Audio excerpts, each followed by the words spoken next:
My name is Nick Confrey. I'm one of the co-founders of Seam. And I'm so excited to share with you all the Seam social platform today. We empower people to build, design, and curate their perfect social spaces. And you can kind of think of us like a Web3 MySpace. Today, you can follow along at seam.so/VFF because I created a special page just for all of you guys in the audience. So let's get into it. The founding team is myself and my co-founder, Katie. She's an excellent designer. When we had met, she had just had her design agency acquired, as well as being a deep DAO contributor at places like FWB, where she ran the Friend of the Week segment.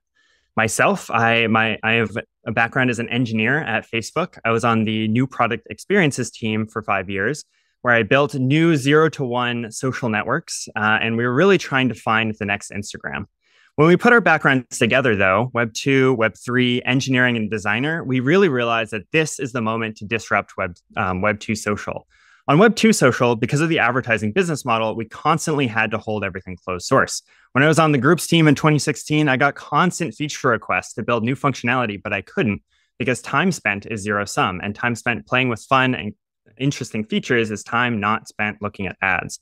So we thought, what if we took the promises of Web3 to build the next big social platform from the bottom up, allowing everybody to build together? And so that's what we're doing at Seam, where we're allowing users to build, design, and curate their perfect social spaces. By using a marketplace of mini apps, themes, and templates, we're creating the most creative social platform. Even better, digital goods marketplaces typically make more money per user than advertising. You can compare the 50 cents per user on Reddit to the $11 on Roblox. During VFF, we've had 1,700 pages created already. We're starting with Web3 gaming communities like Pixels, which is one of the top Web3 games in Polygon. And also during VFF, we've launched new themes for target NFT communities like Nouns and Pudgy Penguins. You can also check us out using our PWA, which launched yesterday. So we've got a full mobile experience that you guys can dig around with. So let's see what it looks like. This is the Seam demo. You can scan the QR code to try it yourself right now. This is my Seam profile. You can go in, change the vibe, change the theme to exactly your identity, how you like to fit yourself online. But the really cool thing is when you get into our mini apps. So we have 19 of these live now. 6 of them have been created by members of our community, and they're all stored open source, allowing people to create new and interesting things like this one. This is the pixel art block. So someone went in, a member of our community, created a new social experience, this pixel art block, and now it's one of the main ways that our NFT community members are expressing themselves online.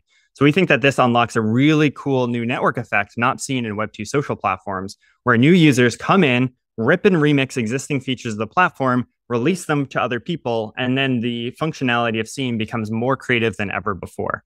Well, thanks so much, Nick. So we have a bunch of questions for you. First one, what have been some of the most, what do you think is a motivation for users to use Seam, and what are they trying to do or accomplish? So the first one is really identity curation. You know, unlike the platforms that I built when I was at Facebook, where you're all looking the same, you can only customize your Instagram profile so far.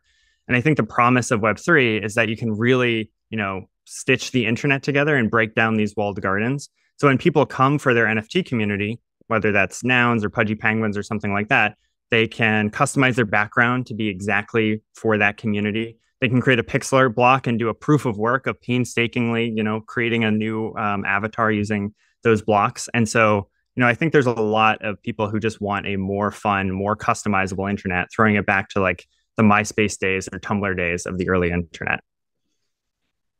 Totally. And what components of these are on chain? So we're pulling in a lot of on-chain data right now. For example, our Pixels integration is built directly into their NFT metaverse. So you can go into the game, click on somebody, and add them as friends directly from the game. And then we can create sample profiles using their on-chain data. And this is something that only Web3 allows you to do, is beat the cold start problem by using on-chain assets to sort of pre-populate profiles. So that's been really strong for us, as well as unlocking themes as well. So I mentioned a couple of them, but we're releasing, last week we released a new theme every day, which is really cool. So it's really exciting, the kinds of things that we can, token gate and unlock to really show your true personality.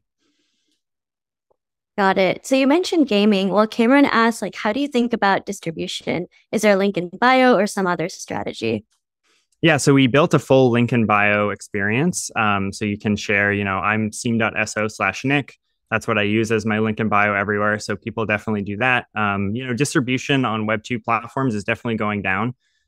So we don't want to tie ourselves too tightly to existing incumbents because I think this is the time to disrupt them. On the distribution side, of course, we're partnering with Web3 Games and we can sort of grow horizontally by leveraging each one of their player bases. But it really goes back to the playbook that I learned when I was on the new product experiences team. The 0 to 1 new social platforms is like Facebook, you find your Harvard. In this case, for us, it's, target NFT communities, groups of people that all know each other already, all have a reason for being there. And then they can discover serendipitously new fun things like their favorite songs and grow the strength of the network. So that's really what we're looking for too as an ask is like, if you have a target community, we'd love to, pioneer Seam as the place for everybody in your community to, learn more about each other and spend time together. Danny Zuckerman is curious about what account model and data infrastructure you all are using. Interesting. So we integrated Privy for custodial wallets. We had also had Magic previously. So if you're logging in with a Web2 authentication like SMS or email, we create a custodial wallet for you such that if you ever do want to mint a theme on chain, it's there for you. Otherwise, people log in with their standard, MetaMask or Coinbase. All of those wallets are supported. Of course, we have Wallet Connect, so you can go through all of those flows. And then all of your on-chain assets are viewable in things like the NFT block, for example. Some profiles like to show off their NFTs. That was another block that was created by members of our community. So basically every authentication method that you could imagine is currently supported on Seam. Got it. So I guess adding on to that, Praneeth Srikanthi is wondering if people are able to migrate their existing online Web2 or Web3 profiles onto Seam. Yeah, I love that question because really the genesis of Seam is like building on this interoperability where one of the reasons why we started this is to break down these walled gardens. So each one of these mini apps can be basically anything you want, including iframes or website blocks.